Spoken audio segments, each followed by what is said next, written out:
Hello everyone and welcome back to the channel. Today I'm going to be doing a Doctor Who episode review on The Time of the Doctor.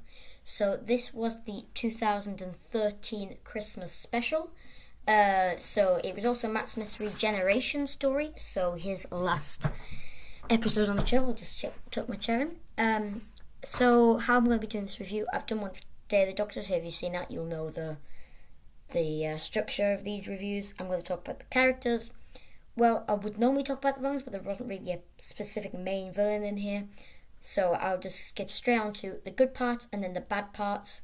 Then I'll do a rating out of 10 at the end. So let's get started with the cast, starting with Matt Smith as the 11th Doctor. Whoa.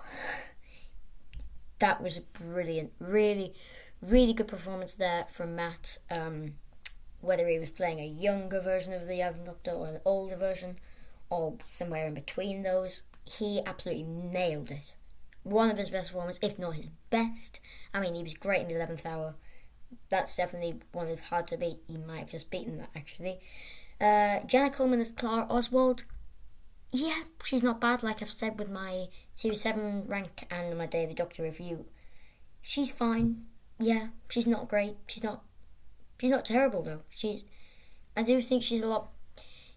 She's not great in Series 7. She's not really developed, but in that she's all right in Day of the Doctor, but in here she doesn't really have a purpose. And in Series 8 as well, I felt like she was a little bit too angry at the Doctor, too grumpy at the times. Series 9 she was all right, except from in Hellbent, but yeah, that happened. So yeah, Clara, she's fine. Tasha Lem, yeah, she was kind of the villain here. I think if I was going to talk. No, she wasn't, actually, thinking about it now. I mean, she was a great character, really, really good. Like I said, she feels like she's the villain, but she's not. She's kind of a little bit like River Song in Let's Kill Hitler. I mean, she wasn't really the villain because we know she's a good character. So in here, we know she's, the good character. So moving on from the characters now, because there wasn't really that much of a cast for this episode, so I'm just going to move straight on to good and bad parts now, starting with the good. First of all, the silence coming back in the church, brilliant. I really like the silence. They are a really, really good villain. One of the best recurring ones, definitely. And also the Weeping Angels are coming back as well. Again, Weeping Angels is a great recurring villain. So it was nice to see them back because, I mean, we saw them in the Angels Take Manhattan in the previous year. But, that it was nice to see them back. The crack, yes, the reference to the God complex, his greatest fear, I really like that because, I mean, we had to wait all that time. God Complex was in 2011. This is now 2013. We had to wait 2 years to find out what the Doctor's greatest fear was in that room. Finally, and it's the crack. I mean, a little bit obvious now you think of it, but, the truth field, yes, when they arrive on, well, what they think is Christmas, they have a truth field. I like that. I mean, it seems... I don't know, there's something about that I just really like. I mean, it's kind of simple, but take a simple concept and turn it into this. Yes, that's good. I've put handles down there in good parts, but now I think of it, he's a little bit He's alright, he's nice. He's nice to have him, there's no need to have him though. The Doctor sending Clara away. Yes, this was good. This was very, very good.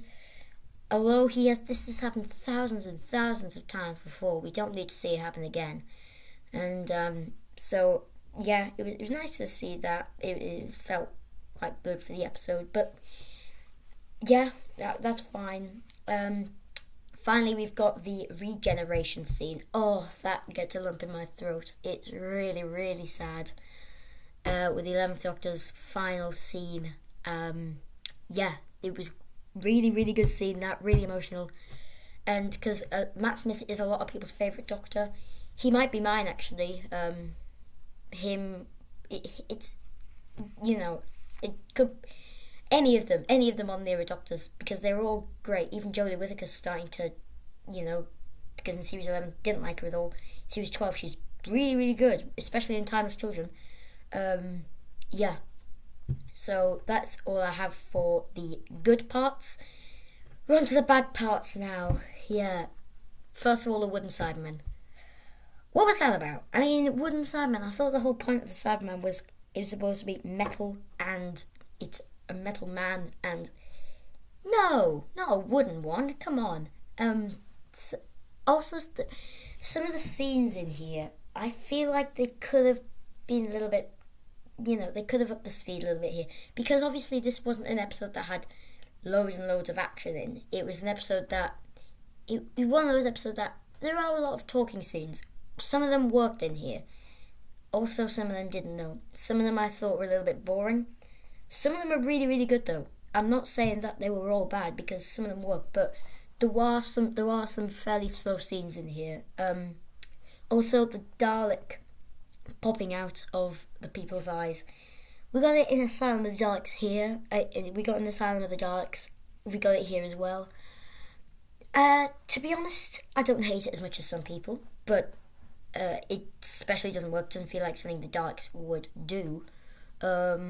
Finally, for the bad parts, we have got the actual regeneration itself. Yeah, so I talked about the regeneration scene in the good parts, but the regeneration itself isn't great. I mean, it's lazy, really lazy. It doesn't have that same...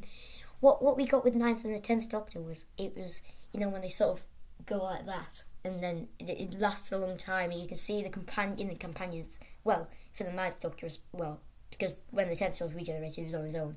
So when we saw Rose, her look on her face was, what? Well, what's happening here?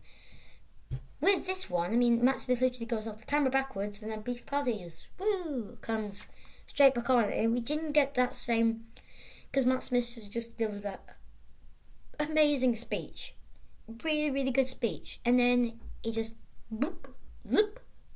It just seems so lazy regeneration.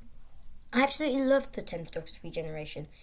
That was great, really, really good, and because he's one of my favourite Doctors, this one doesn't work for me. It's just lazy. I would have preferred, I like the other, like to go like that. I like that. But this one is weird. It's rare. So yes, that is my review of the Time of the Doctor. This is the last episode review I am doing for now.